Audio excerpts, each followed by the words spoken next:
In today's video, I'm going to teach you how to set expiration dates for gift cards in your Shopify store. This is an excellent way to manage customer expectations and ensure your gift card policies are clear and effective.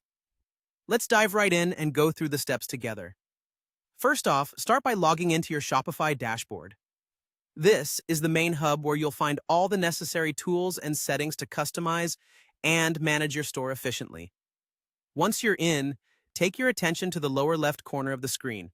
Here, you should see an icon that looks like a gear. This is the Settings option. Go ahead and click on that. On the following page, you'll be presented with a list of various settings related to your store. What we're interested in today is the Payments option. Locate it within the menu and click on it.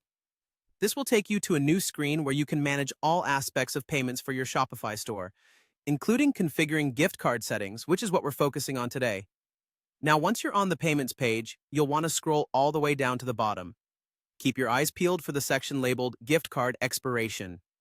This setting is important as it allows you to define whether the gift cards you issue have a shelf life.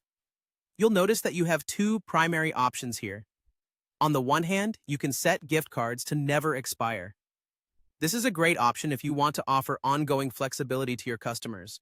However, for this tutorial, we're going to walk through the steps to set an expiration for your gift cards, giving them a defined period of validity.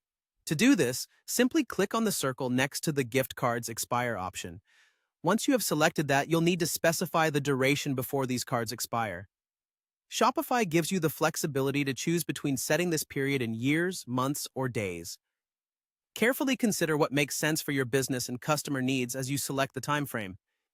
Once you've settled on a suitable expiration period, it's important to finalize your changes. To do so, simply navigate to the top of the page and click on Save. By doing this, you are ensuring that the changes are locked in and that your gift card settings are correctly updated to reflect this new expiration rule. And there you have it. You've successfully set up an expiration period for your gift cards in Shopify. This user-friendly feature makes it easy to manage how long customers have to use the value of their gift cards. Remember, taking the time to adjust these settings can greatly enhance the overall shopping experience in your store. Thank you for watching, and feel free to reach out with any questions you have about managing your Shopify